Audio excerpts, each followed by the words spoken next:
Okay. So, just over a year ago, actually, a year and 1 week ago, we began this series in the Gospels on the 12th of November, 2023. Since then, we spent 11 weeks looking at basically the gospel in the Old Testament, right? Looking at different examples of Jesus, different examples of the good news of the gospel as presented in the Old Testament before Jesus was even born. So we spent about 11 weeks doing that. That took us through to like Easter this year. And then since then, we spent another 19 weeks studying the gospel in the New Testament. This week will be the 20th. And so far, we have not quite reached Jesus starting his ministry yet. We've covered just about 3 chapters. Matthew chapter 2, Luke chapter 1, and most of Luke chapter 2, and 1 verse in John. Yeah. Which is like, I don't know, it might sound ridiculous that in a year and in 30 Sundays, we've managed to cover we've got to 3 chapters into the Gospels. But to me, like, it's not ridiculous, it's not boring, like, it's amazing. Like, to me, it's like absolutely amazing and overwhelming and wonderful how incredibly rich the Bible is. I feel like it must be something like what Paul felt when he wrote in Romans, "Oh, the depths of the riches and wisdom and knowledge of God, how unsearchable are his judgments and how unfathomable his ways." That God's wisdom is literally endless. That God's word is like infinitely deep. That you could study it for all of eternity, and I like kind of half suspect we might, and you'll never get to the bottom of it. You know, there'll always be something more to discover in God's word, which is just amazing. And it reminds me, I haven't referenced C.S. Lewis in a while. So I thought I'd do that this morning. It reminds me of an idea that C.S. Lewis plays with in his Narnia series. How many of you have read the Narnia series? Nice, good. So it's about 7. In the last book, it's called The Last Battle. It's, I think, a 7th book in his series. He talks about, basically, the characters in that story, they end up in or outside of this little dark, dingy shed out in a field. It's actually, technically, it's a donkey's stable. And from the outside, it's small, it's just plain, it looks just like a boring little shed. And it's kind of like, there can be nothing worth discovering inside this shed. But then Aslan shows up. Aslan being the big lion, he's kind of like represents Jesus kind of in the Narnia series. And Aslan shows up and he opens the door of this shed, and the kids look inside. And what they find inside the shed is an entire world. And so they go into the shed, and this phrase, further in and further up. Like, the deeper they go into this world inside the shed, the bigger the world becomes and the more spectacular and amazing it becomes. And eventually, after they've traveled all through this world, deeper into this world, and everything gets bigger and bigger and more amazing, they come across a little garden. And it's kind of probably something like a little Eden. It's a little garden, really beautiful, looks peaceful, it's got a little stone wall around it. And then this is what Lewis writes. He says, "Then Lucy, who's one of the girls in the story, turned inward again and stood with her back to the wall and looked at the garden. 'I see,' she said, at last thoughtfully. 'I see now. This garden is like the stable. It is far bigger inside than it was outside.' 'Of course, daughter of Eve,' said Tumnus the fawn. 'The further up and the further in you go, the bigger everything gets. The inside is larger than the outside.'" What does that mean? Don't know. But that's kind of, anyway. And so Lucy looked hard at the garden, and she saw that it was not really a garden at all, but a whole world with its own rivers and woods and seas and mountains. "I see," she said, "I see. World within world, Narnia within Narnia. And yes," Mr. Tumnus said, "like an onion, except that as you continue to go in and in, each circle is larger than the last." Which obviously makes absolutely no sense, right? Like, how can the circle inside be bigger than the outside? But that's kind of what he's playing with, is these ideas of like eternity and that kind of thing. But like that to me is exactly what the Bible is, which is that like the deeper you go into it, the bigger it gets. And I guess God is kind of like that as well. You know, we have this picture of who God is, but the more you get to know him, the bigger that becomes. And yeah. I say, the deeper you go into the Bible, the more there is, and the more you discover, the more there is to discover. God's word is infinitely deep, as is the truth that it contains, because that's something that's kind of amazing. Is like, you know, we have this Bible, it basically hasn't changed for 2,000 years, and yet what you might have already discovered, or you will discover as you continue in your life, God can use this word that hasn't changed in 2,000 years to speak into like any and every circumstance you can encounter in your life. You know what I mean? Like whatever you're going through, whatever you're dealing with, you speak to God about it, and he can speak to you about that situation through this word that hasn't changed in 2,000 years, which is amazing. But yeah, anyway, and kind of exciting to me. And so I hope that like as we've been studying the scriptures and the way that we've been studying them, even though we've been going super slowly and all of that, that you start like you're getting like a little glimpse of that, of just how infinite and how immense God's word is and how amazing it is. That there's and like, to be honest, we're just kind of scratching the surface of it, even in the as slowly as we're going, because yeah, there's just like layers and layers and layers of richness and depth there that you can't even imagine. It's yeah, the Bible is an adventure that you can keep on exploring and enjoying for, I suspect, eternity. But we don't have eternity, not this morning, so we probably should start. Now, this week is probably going to be our last study for this year, our like last proper lesson. This coming Friday, I'm having some surgery, and that's going to take me out for a couple of weeks, and then it's mid-December and... Sorry? Where? Like in my body? Or where? In what hospital? My nose. Yeah. I broke it like 8 years ago playing hockey. It's like, so now it's kind of round. It's the shape of a hockey ball, because that's where the ball went. And I can't breathe, mostly through that side, but not very well through the other side either. So they're going to make it straight, and hopefully then I'll be able to breathe. But it means I can't do anything for a couple of weeks. So, yeah. So this week, and then it'll be then it's pretty much Christmas. So this will probably be the last proper week for the year. But that kind of works out quite well, because there's one more story that's recorded about Jesus' childhood, and so we'll look at that this morning. That will finish off, that's in there. And when we've done that, we'll have done with Luke chapter 2. And then we'll be able to start all fresh next year with Jesus beginning his ministry as like a 30-year-old. Cool? So, let's start. Who wants to read?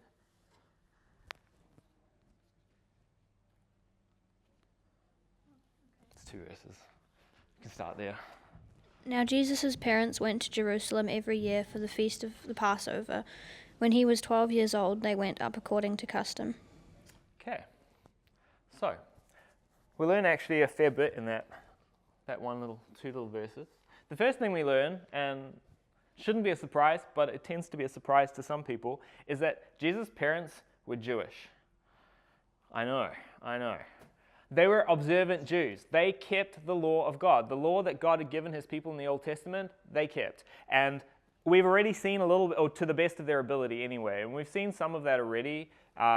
When Jesus was 8 days old, what did they do to him? Yeah.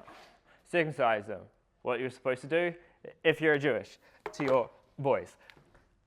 40 days After he's 40 days old, they take him to the temple and they offer the sacrifices that God required, particularly after you had your first child. So they've already done that. But growing up, like Jesus grew up in a Jewish home that kept the Jewish law. He would not have been There would have been no pork and no prawns for dinner. Yeah. His clothes would have all been made out of one type of fabric, not mixing fabrics together. I know, that's a law. They would have rested every Sabbath. Don't do that. This is the Sabbath. We're resting today. God asked us to rest on the Sabbath. And they kept all the feasts of Israel. And that included the Feast of Passover, which meant going to Jerusalem every year for this festival. Now, as a quick reminder, we've looked at it before, but there are 7 feasts that God commanded his people to keep every year. In the spring, their spring, our autumn, you have Passover, unleavened bread, and the Feast of First Fruits, and then the Feast of Weeks. And then in autumn, which is our spring, around September, October, you have the Feast of Trumpets, the Feast of Atonement, or Yom Kippur, and you have the Feast of Tabernacles, the Feast of Shelters. Of those 7 feasts, there were 3 that all the adult, 13 years and older men were required to actually come to Jerusalem for. So in Deuteronomy, God said that 3 times a year, all your males, so wherever you're living in the country, you all need to come and appear before the Lord your God in the place he chooses, which in the end was Jerusalem, for the Feast of Unleavened Bread, for the Feast of Weeks, and for the Feast of Shelters or Tabernacles. And they must not appear before him empty-handed. Every one of you must give as you are able, according to the blessing of the Lord your God that he has given you.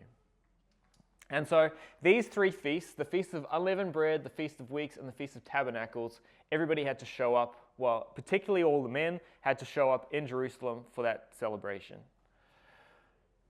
Tabernacles, as we said, that's later in the year. It's around about October. The Feast of Weeks was a celebration of the harvest, and it came 50 days after the Feast of First Fruits.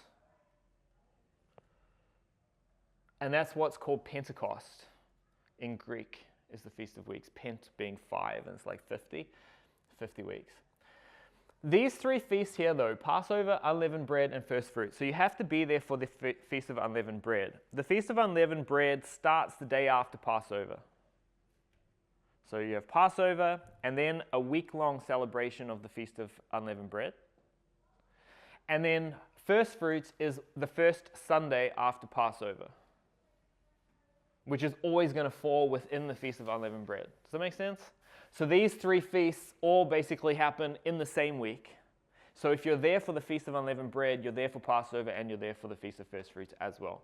And if you, we've looked at this is one of the things we looked at during the year, is basically Jesus, fulfilled, these were all prophetic of Jesus. And he fulfilled each of these feasts. He was crucified on Passover, that's when you sacrifice the Passover lamb. He was raised to life on the Feast of First Fruits, the first Sunday after Passover. And anyway, we talked about all of that. The point being, these 3 feasts here are one. They all go together. And so if you were coming, as I say, if you're coming for the Feast of Unleavened Bread, you're coming for Passover.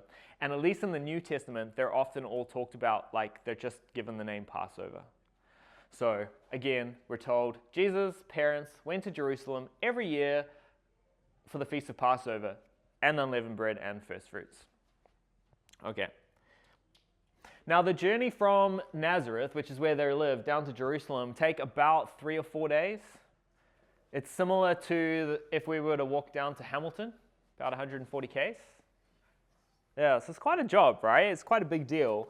You'd have a lot to organize. You need to, so do any of you guys go tramping? Do a 3 or 4 day hike?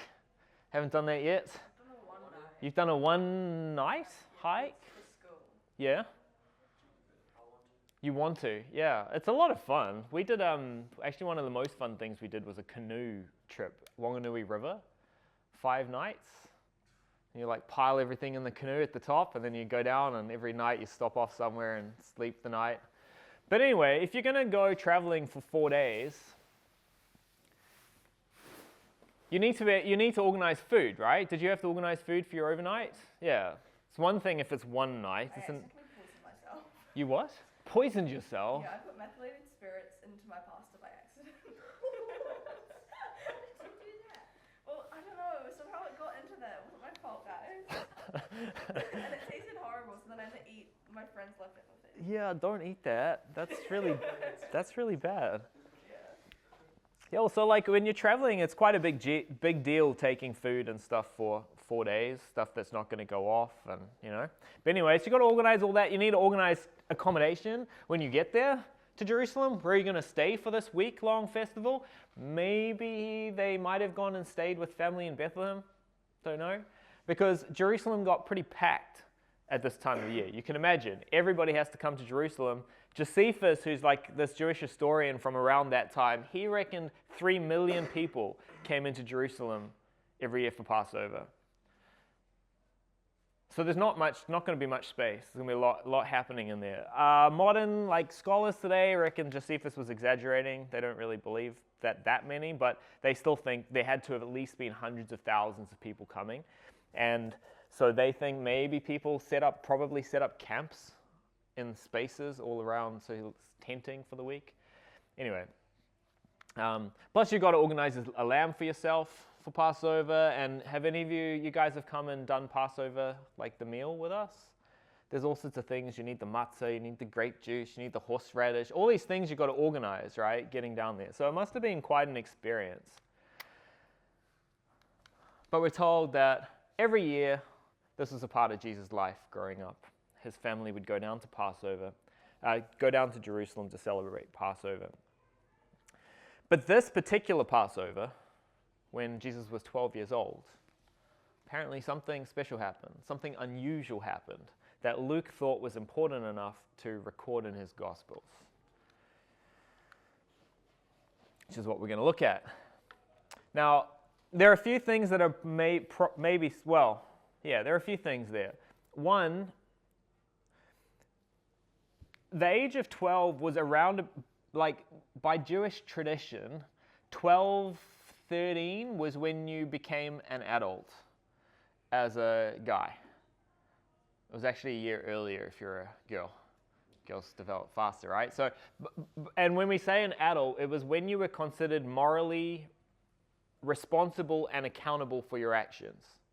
So basically the way it works is, up until the age of 12, any promises you make, you're not responsible for those. Legally, you're not responsible for keeping your promise because you're a kid, you don't know what you're talking about, right? Obviously, you're encouraged to keep your promises even if you're not 12, but you're not legally responsible for your promises, for the vows that you make. From the age of 13, you are. All guys. For girls, it's 12 because they're smarter earlier. From the age of 13, you're responsible for any promises that you make. Between the age of 12 and 13,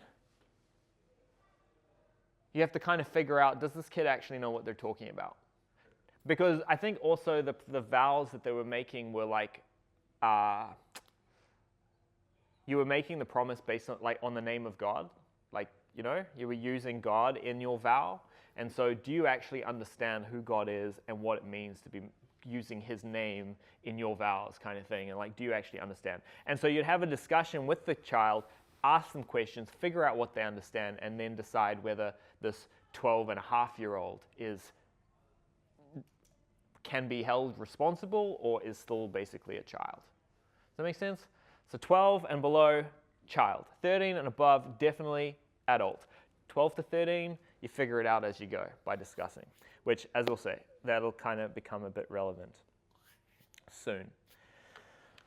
The other thing is, just for some historical context, we said last week that Jesus was born somewhere between 6 and 2 BC.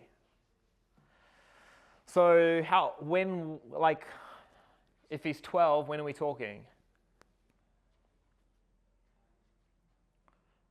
When's the earliest he could have been 12 in time? 6 AD? Up to, say he was only born in 2 BC? Up to 10, yeah. So this is somewhere between 6 and 10 BC when Jesus was 12 years old. Sorry? I'm not failing my math exam. Yeah. If you remember, after Herod the Great, down in Judea where Jerusalem is, the guy who took over from him was his son Herod Archelaus, and he was a nightmare. And 6 AD is when the Jews went to Rome and asked the Caesar to get rid of Archelaus and to make Judea a Roman province. And so this time when Jesus went to Jerusalem, I don't know if it has any relevance, but just of interest, would have been probably sometime shortly after the province of Judea was no longer a kingdom, it was now a part of Rome. And so when they were traveling down from Nazareth to Jerusalem, they were leaving a kingdom, which is Herod Antipas's kingdom, and they were entering the Roman province of Rome when they came down to Jerusalem. What that involved, I got no idea. They got around a lot, so it must have been pretty free travel between them, but in any case. Yeah, I don't know.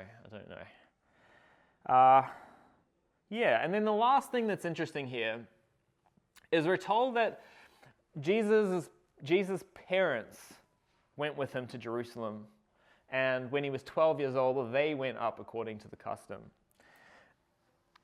The reason that's interesting is because once Jesus starts his ministry, so from Luke chapter 2 onwards, Joseph is mysteriously absent. It's all like his mother and his brothers, and Joseph doesn't really feature anywhere. And so the question is, like, where's Joseph? We actually have no idea because it doesn't say, right? There's speculation, like maybe he's left out because he's no longer relevant to the story. We're focusing on Jesus' real father, God, and so we don't care about Joseph anymore. Maybe. I think probably more likely, it's like he's probably died. Yeah. That probably somewhere between Jesus being a 12-year-old boy and Jesus starting his ministry as a 30-year-old, Joseph probably has passed away. And if that's true, then it means that like Jesus knew tragedy, and loss from a relatively young age. Joseph obviously wasn't his biological dad, but he still raised Jesus as his son. He would have taught Jesus how to walk and talk and read and write, how to be a carpenter, how to build stuff with his hands, how to drive a donkey cart, something, shave, He was still his dad, and I think that losing Joseph would still have been heartbreaking for him. And it makes me think of Isaiah, who writes 700 years before Jesus about Jesus. He says, this is Isaiah 53, it's an amazing chapter. He says, he was despised and rejected by people, a man of sorrows and infinitely familiar with grief. Like one from whom people hide their faces, he was despised, and we held him in low esteem. So like, Jesus knew sorrow and he knew grief intimately. Which again, it's like Hebrews, he can relate to us and he can help us and he can encourage us because he actually knows what it's like to go through the things that sometimes we have to go through. And I think he probably also knew the value of having a heavenly father when he had lost his earthly one. But anyway, Joseph's apparently absent by the time Jesus starts his ministry, but he was apparently present at least up until the age of 12 for Jesus, up until the age that Jesus became like an adult, morally accountable and responsible. All right, let's go on. Verses 43 to 45. Who wants to read this? Abby, go on. Good job. But when the feast was over, as they were returning home, the boy Jesus stayed behind in Jerusalem. His parents did not know it, but because they assumed that he was in their group of travelers, they went a day's journey. They began to look for him among their relatives and acquaintances. When they did not find him, they returned to Jerusalem to look for him. Okay, so the feast is over. The week-long unleavened bread festival is over, and Jesus' parents pack up and go home. Back to Nazareth. But It's like Home Alone. a little bit like Home Alone. Yeah, they forget Jesus. They leave him in Jerusalem. Which makes me think that like they must have had tremendous freedom back then, Like, you're not like having to hold your mom's hand wherever she goes. I can kind of imagine Jesus and his friends like running around all over Jerusalem. Like, it's basically just be home in time for dinner. I don't know if you guys ever have that anymore. It used to be like that, not that long ago, you know? It's like, you guys go have fun, do whatever you want, just make sure you're home in time for dinner. And I think that must have been what that was like for Jesus. So anyway, Jesus is out exploring, sort of, and in all the rush to pack up and leave, and they're going in a big caravan. Like, there'd basically be a whole bunch of people. I don't know if I have no. There's a whole bunch of people, also from Nazareth. They've all traveled down to Jerusalem together. They've probably stayed together, and now they're heading back up to Nazareth with this big group of family and friends and people from up in Galilee. They don't notice Jesus isn't there. They assumed he must be just running around with his friends, right, in this crowd of people, and so off they go. But, of course, they're wrong. He's not amongst their friends and family in this big group.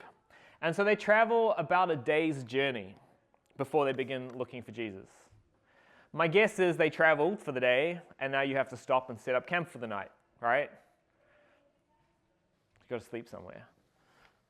And so if they were traveling straight, they would have got somewhere near Bethel.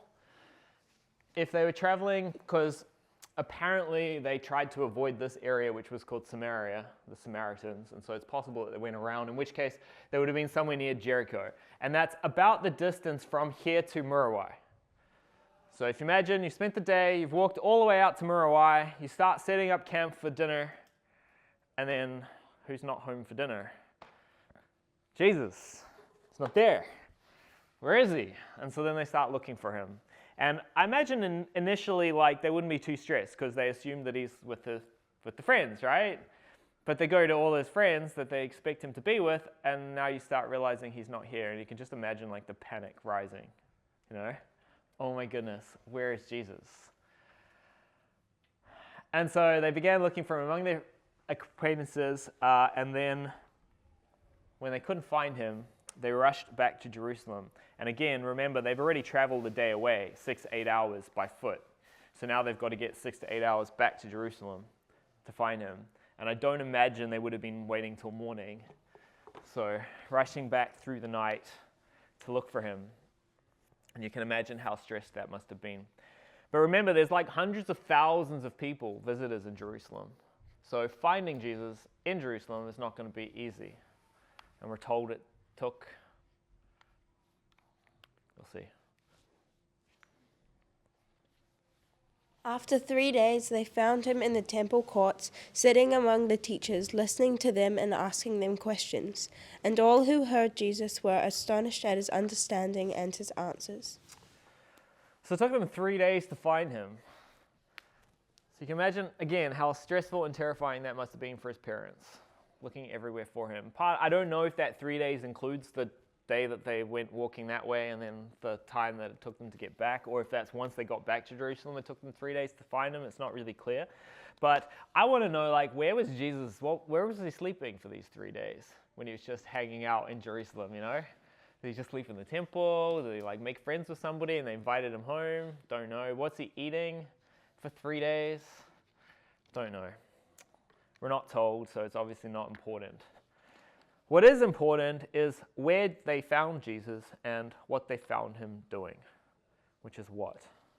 Where was he?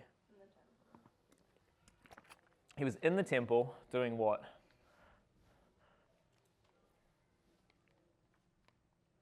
Sitting with the teachers and like talking to them. Talking to them. Yeah, he's sitting with the teachers, sitting with the adults, and chatting to them. About what, do you think?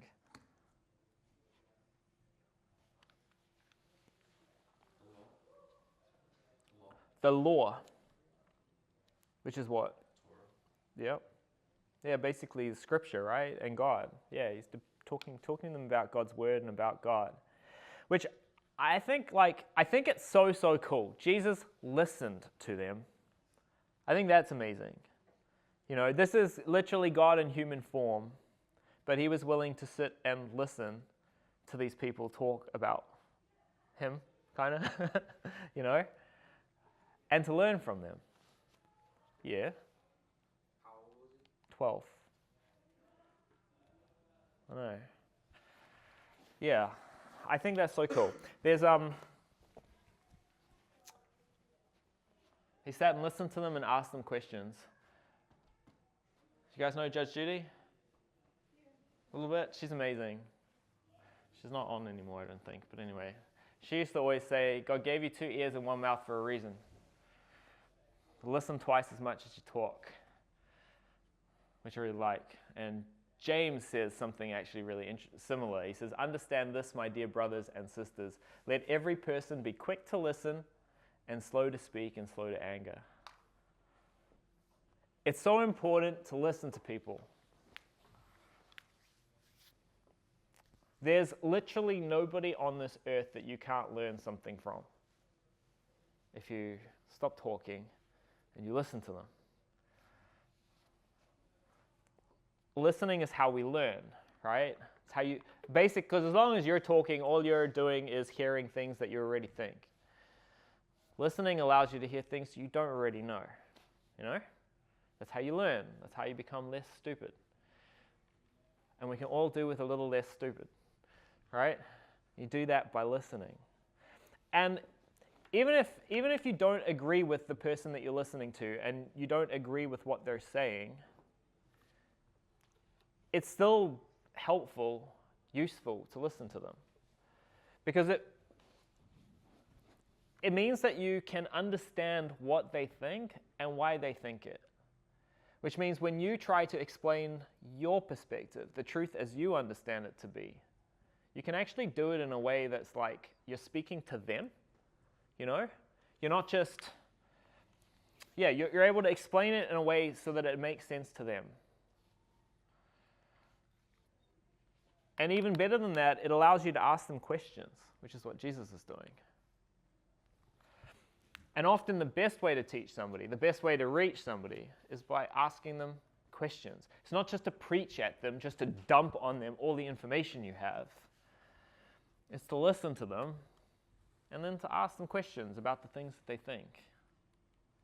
Because it forces them then to actually think about what they're saying. Like you have these ideas in your mind and they make sense to you, but when somebody asks you a question, then it's like you have to think, well, okay, how does that work given what I've just said?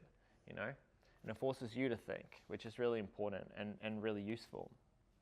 And so that is exactly what Jesus, this like young boy sitting in the temple, is doing with these religious scholars. He's listening to them, listening to what they have to say, might be learning stuff himself, but if nothing else, it allows him then to ask them questions. And in the questions that he asked them, he basically demonstrated his own understanding, you know, and probably brought to light some of the things that these religious teachers didn't understand, that they thought they did. And so that's why it says, everybody who heard Jesus were astonished at his understanding and his answers. Now, spoiler, Jesus doesn't lose that skill. Jesus loved questions. As you'll see as we continue this study next year, every time pretty much somebody asked him a question, he answered with a question. Yeah, he'd ask them a question. So yeah, as I say, well, Jesus loved asking questions. Didn't mind hearing them, and he loved asking them. But again, so everybody was astonished at his understanding, which raises a question that people commonly ask, which is, when did Jesus come to like know everything?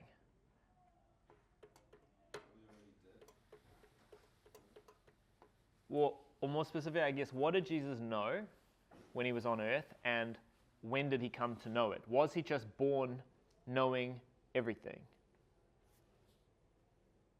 Do you think? What does the Bible say?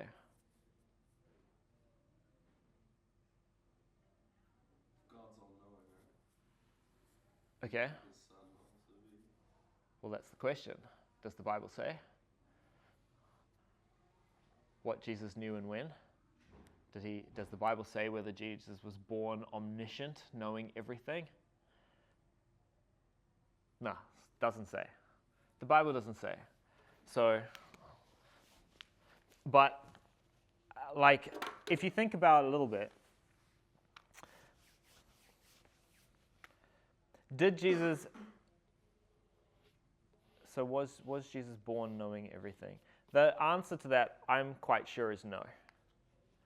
For a start, Jesus never knew everything, even as an adult. There's a very interesting comment when, a few days before he gets crucified, his disciples ask Jesus, like, when are you going to return? And he says, as for that day or hour, he says a whole bunch of stuff, but then he says, as for that day or hour, no one knows, neither the angels in heaven nor the Son, except the Father. So watch out, stay alert, for you don't know when the time will come. So we don't know when Jesus is coming back. If anybody ever tells you they've figured out the day that Jesus is coming back, they're wrong. Because Jesus said we don't know. So they don't know, right? Just to be aware. But what's interesting is not only do we not know when Jesus is coming back, Jesus said he didn't know when he was coming back. Only the Father knew. Which is weird, right? That there are things that God the Father knew that Jesus didn't know. At least not while he was a man on earth. That changes later, after he's resurrected, after he's glorified. The book of Revelation, last book in the Bible, it is a good book. This is how that book starts. The revelation of Jesus Christ, which God gave him to show his servants what must happen very soon. So in other words, the book of Revelation is describing things that God has revealed to Jesus. It's the revelation of Jesus Christ. It's Jesus' revelation, what's been revealed to him, which God gave him to show us, to reveal to us. Does that make sense? So God revealed things to Jesus so that he could reveal it to us. But in order for him to reveal things to Jesus, there must be things that Jesus didn't know. Does that make sense? Yeah? It's kind of funny to think about that, like, Jesus would have to be prepared as well because he doesn't even know when he has to come back.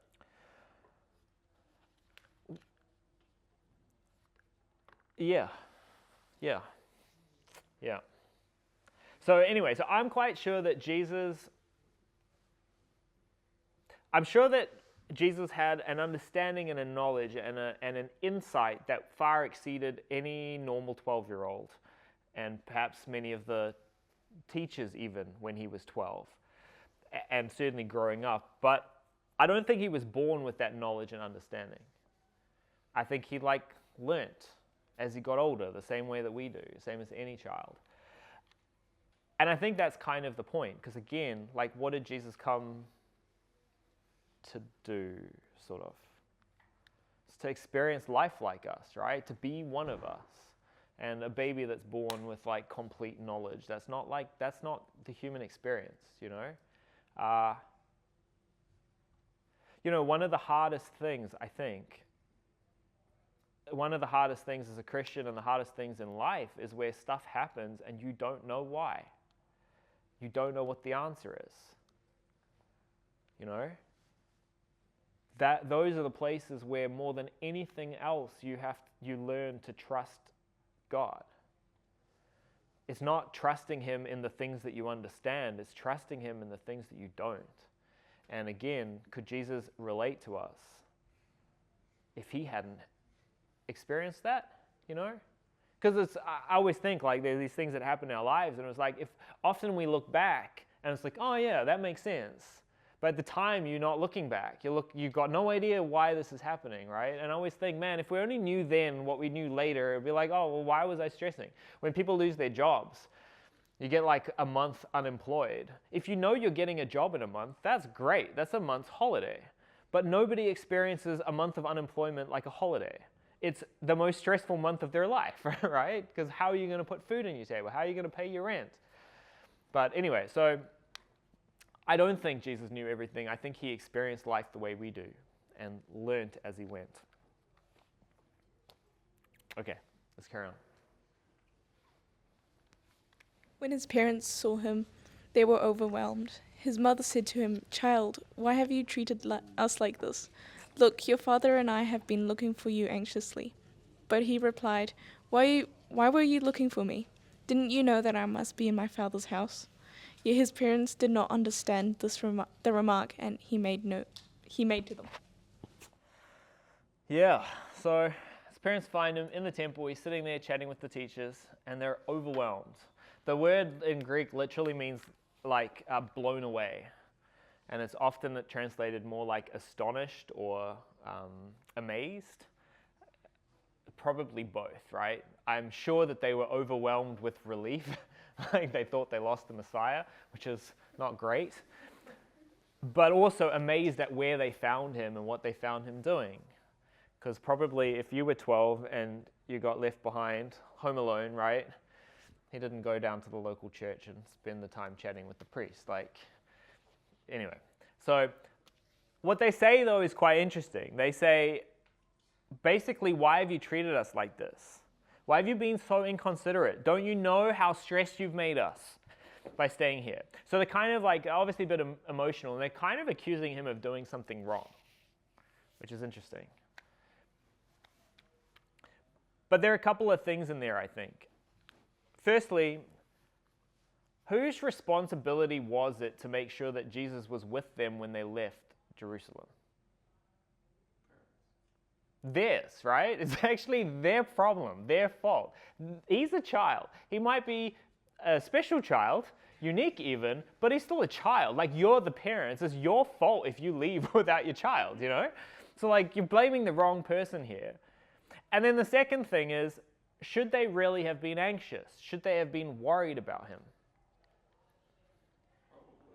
I mean, as parents, you should be a little concerned about As parents, correct, but again, this is not an ordinary child. It's Jesus. What do you think is going to happen to him? Well, later. Yeah, this is the Son of God. It's the Messiah. What is God going to allow to happen to this child because you forgot him? You know? Later, when Satan comes and tempts Jesus, he quotes a whole bunch of scriptures, right? And one of the scriptures that Satan quotes when he's tempting Jesus is, this one from Psalm 91. He says, "No harm will overtake you. No illness will come near your home, for he will order his angels to protect you in all you do. They will lift you up in their hands so that you will not slip and fall on a stone." Now, obviously, Satan misapplies this. He basically says, so jump off the temple. God will catch you, you know, which is not what's in mind in this psalm. And Jesus is like, no, that's also, he also says, don't test me, don't be stupid. But still, if this psalm is true of anybody, that he will order his angels to protect you in all you do, and they will lift you up in their hands so that you will not slip and hurt yourself. If it's true of anybody, it's surely true of Jesus, right? This is the Son of God. It's the Messiah. God's not going to allow any serious harm to come to him because he's needed for something, you know? There's a plan. And so, what are you worried about? Why are you so anxious? Which reminds me kind of something that Jesus says to his disciples just before he dies. He says to them, don't let your hearts be anxious. You believe in God, you trust in God, trust in me too. Which I think he could have said to his parents, but it's not quite what he said, but he kind of made the same point. He says, why were you looking for me? And why were you worried? Why were you looking for me anxiously? You shouldn't have been anxious because you know that God's not going to let anything happen to Jesus. And also, why were you looking for me? Didn't you know where I would be? Where else would I be? Those there are the very first words of Jesus recorded at least in the New Testament. Why are you looking for me? Didn't you know that I must be in my Father's house? Now, the first thing that I think is kind of cool about that is that the first recorded words of Jesus, he's replying to a a question. And how does he reply? With two questions, which I kind of think is cool. And hints of things to come, right? That's the rest of the Gospels. But he also says something very, very significant. He says, didn't you know that I must be in my Father's... Doesn't actually say house. It's just like ... He doesn't finish the sentence. I think he's basically just saying, like, wherever my Father is, whatever he's doing, I've got to be there. I've got to be with my Father. Didn't you know that I need to be with my Father? Now, looking back 2,000 years, we kind of miss the significance of what he's saying. But in the entire Old Testament, which is like 23,000 plus verses, God is only called a father 15 times. Most of those times, it's God speaking about himself and basically describing himself as a father in the way that he looks after Israel. There's only one person in the entire Old Testament who calls God our Father. And it's not Abraham. It's not David. It's not Moses. The only person who calls God our Father is Isaiah, twice, near the end of his book.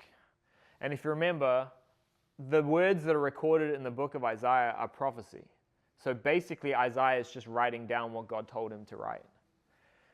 The point being, nobody in the Old Testament, nobody before Jesus, had the audacity to call God their Father. That you just don't do that. In fact, that was considered blasphemy. And we see that like a little bit later, about 20 years later, after this, Jesus heals a guy who's paralyzed, but he does it on the Sabbath. And so the Jewish leaders get all upset with him for doing work on the Sabbath by healing the guy. And so Jesus says to them, Does it work if he's not trying? Who knows? Jesus says to them, my Father is working until now, and I too am working. And for this reason, the Jewish leaders were trying even harder to kill him, because not only was he breaking the Sabbath, but he was also calling God his own Father, thus making himself equal with God. So again, this is something that like we miss a little bit today, but in the Jewish mind, to be the son of somebody, you were like their replica, you know? You were, and so for Jesus to call God his Father, my Father's working, and they know who he's talking about. He's talking about God. He's calling God his Father. He's claiming to be basically a replica of God, to be the same in nature, essence, character. And that's crazy, right? You can't do that. You can't call yourself, you're a man. You can't call yourself a son of God. But here's the thing. Jesus didn't just do this like once or twice. He did it like more than 150 times in the Gospels. Jesus called God his Father. Something that nobody else had done basically in history. Not, as I said, Abraham, Moses, all these people, nobody did that. Jesus did it over and over and over and over again. In fact, every single time that he was speaking directly to God,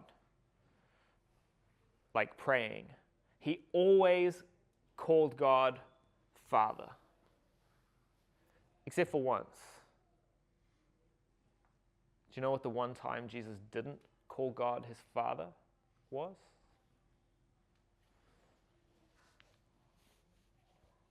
It's this verse, Matthew 27. At about 3 o'clock, Jesus shouted out with a loud voice, Eli, Eli, lema sabachthani. That is, my God, why have you forsaken me? What's happening there? Yeah, this is when he's on the cross. Ugh. He's on the cross. In whose place? Our place. When he has all of our sin on him.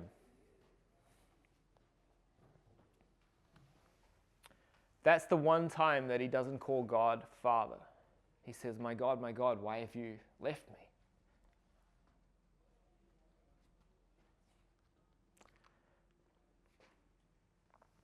In Isaiah it says, look, the Lord's hand is not too weak to deliver you. His ear is not too deaf to hear you. But your sins have separated you from your God. They have hidden his face from you. They have hidden his face from you so that he does not hear. That's what Jesus was experiencing in that moment on the cross. Our sins had separated him from his Father.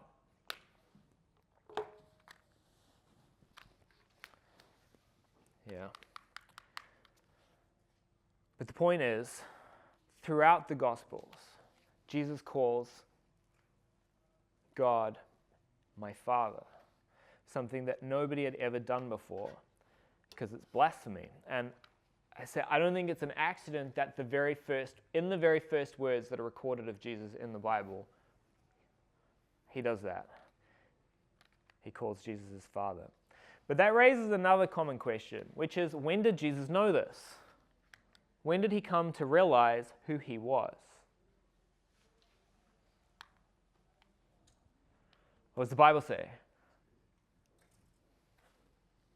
Nothing. Doesn't say. So don't know. Again, speculation. Personally, I can't imagine that Mary and Joseph kept the details of his birth and the things that were said about him a secret. I kind of imagine that they would have told him,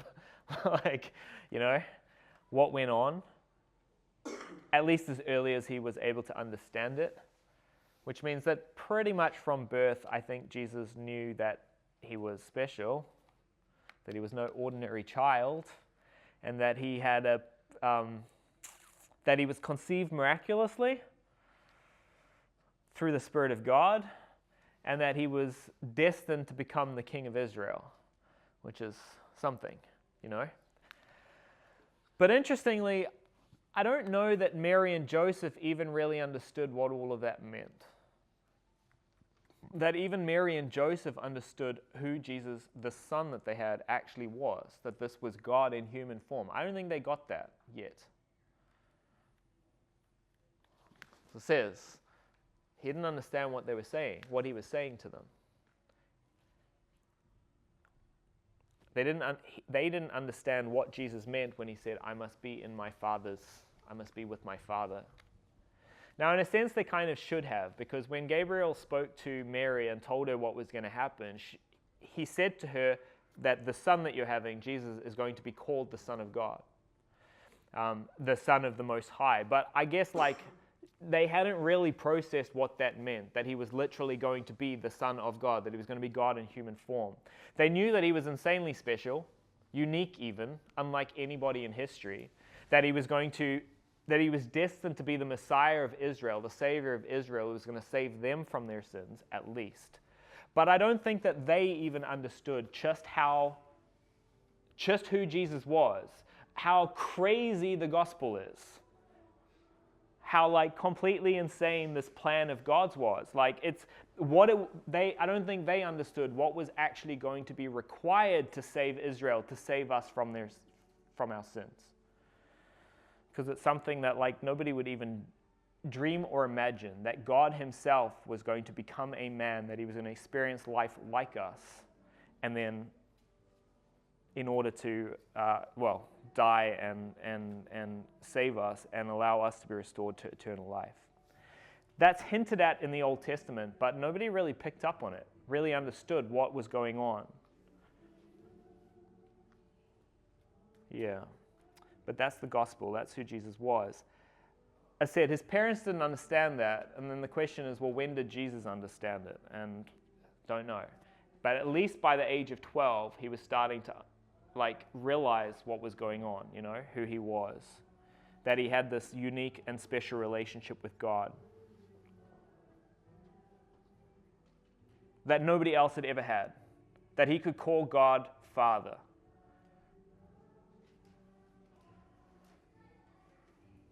But the amazing thing is, like, that was, so as I said, we look back at 2,000 years, we miss the significance of this. The reason we miss the significance of this is because in Jesus coming and calling God his Father, and then everything that follows, it changed stuff forever. As John's going to say, the true light who gives light to everyone was coming into the world. He was in the world, and the world was created by him, but the world did not recognize him. He came to what was his own, but his own people did not receive him. But to all who have received him, those who believe in his name, he has given the right to become children of God. Children not born by human parents or by human desire or a husband's decision, but by God. In other words, Jesus made it possible for all of us to call God our Father. Yeah, which is unbelievably amazing, right? Made it possible for us to be called children of God. Okay, before we go on, we're almost done. There's one other thing something else that I saw that's kind of interesting, that I think like Jesus maybe had more in mind by these words than we realize, and again, more that his parents didn't understand than maybe I realize, is that, you see, normally, it was normal for a son to take on whatever the trade or business or job of his father was, yeah? So Jesus trained to be a carpenter because Joseph was a carpenter. That training to do whatever, to become whatever your dad was, usually began around the age of 12, 13, when you become an adult, a legal adult. So now Jesus is 12, right? It's time to start learning the job of his dad, the trade of his dad. In order to learn his dad's trade, he needs to spend time with his father, right? With Joseph. But, yeah, who's his dad? Yeah. I think that's what was possibly going on here. That's why it said the boy stayed behind in Jerusalem. Because he's like, I'm 12 now, it's time to start learning from my father, so I got to be where my father is. You know? And that's why he says, didn't you know I got to be with my father? How else am I going to learn to be like him? But they didn't understand what he was saying. It's kind of interesting, eh? Yeah. Anyway, apparently that wasn't God's plan for him just yet. So it says, last couple verses. Then he went down with them and came to Nazareth, and was obedient to them, but his mother kept all these things in her heart. And Jesus increased in wisdom and in stature, and in favor with God and with people. Yeah, so although in his mind it's time to start learning from my dad, I've got to be in the temple, it wasn't the plan yet. So he went back to Nazareth with his parents and was obedient to them. He didn't rebel against them, say, no, God's my dad, I'm staying here. He was obedient to them. He did what they said. And in obeying them and doing what they said and coming back to Nazareth with them, he's also obeying God. Because fifth commandment, honor your father and mother that you may live a long time in the land the Lord your God is giving to you. And just FYI, like if Jesus is willing to obey his parents,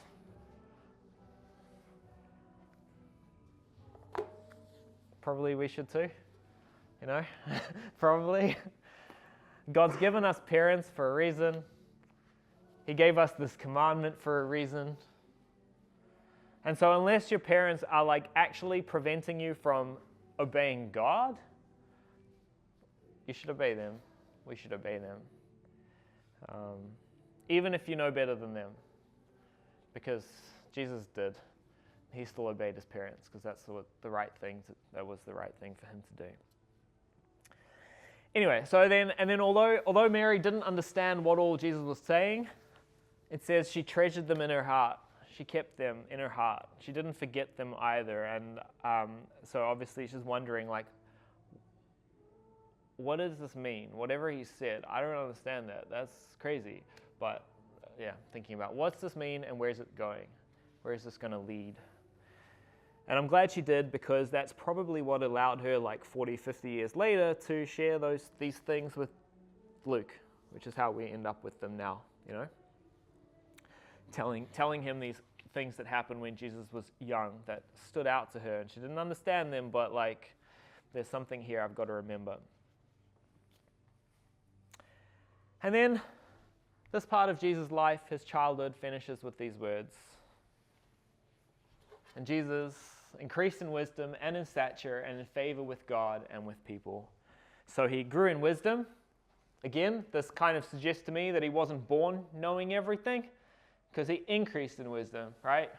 Getting more. So he learned, like we did. And in stature, what do you think that is? Pretty much, yeah. It's both size and age. He grew up. Turned into a man. He got older. And in favor with God and with people. The word favor is grace. It's charis. So he grew in favor, in grace with God and with people. How do you think he could grow in grace with God? But like, we already have like complete grace with God. Why is he growing in it? I don't know. I think this is more like evidence. The longer he lived, the more he did, the more obvious it was to people that God's hand was on Jesus, and that he was blessing him, and also with people. People liked him, at least before he started telling them the truth in ministry. Then a lot of people didn't like him so much anymore. But in his nature and his character, he was obviously somebody that drew people to him. And with that, the record of Jesus' childhood recorded in the Bibles is complete, and we don't know anything more until he shows up on the shores of the River Jordan to be baptized about 20 years later.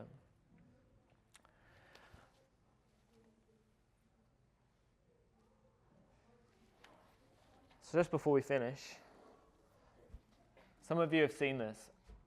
Been like visualizing our studies that we've been doing in youth. And so this is what our study so far in the New Testament looks like. This is the Bible from Genesis chapter 1 through to Revelation chapter 22, each chapter of the Bible. This is Matthew chapter 2, Luke chapter 1 and 2, and one verse in John. These lines are going to all the other chapters we've read while we've been studying these 3 little chapters here. And the point is to show like this is one book. It's all one story. Everything's connected. It made me think there's a meme of that guy with like the thing on the wall with all the strings between all the stuff. Yeah, I was like, I should have put that there. Everything's connected. It's all one book. It's all one story, and all the bits of, yeah. And wherever you are, you're not just studying these 3 chapters, you're studying the whole Bible because it's all telling one thing. So that was those 3 chapters. This is last year, adding in last year. So when we looked at the gospel in the Old Testament, so this is what we're looking at. And we've looked at about 200 other chapters while studying these 3 chapters in the New Testament, and another 100 when we were doing this. And then if you were here from the start, which is nobody here, it would have been Sam. No, I don't know, it would have been Sam. This is what we've done in youth so far. When we studied the book of Ruth, and the book of Esther, and the book of Romans, and all the passages that we looked at. So, it's one story. God's word is amazing, infinitely deep. Wherever you start, you're going to go everywhere, and you're going to look at everything. It's cool. And it's all about Jesus. Okay, let's pray, and then we can finish up. Lord God, thank you so much for this morning, Lord, and I thank you so much for your amazing, amazing word. Lord, I thank you, Jesus, that you made it possible for us to know God and to know him as a father, as a loving father. And I thank you for coming and dying for us, Lord, for taking our sins upon yourself, allowing yourself to be separated from your Father on our behalf, Lord, so that we could know you. And I pray that you would be with us all over this summer break, Lord, that you would continue to make your love and truth real in our lives, and that you would make us more like you. In Jesus' name we pray. Amen.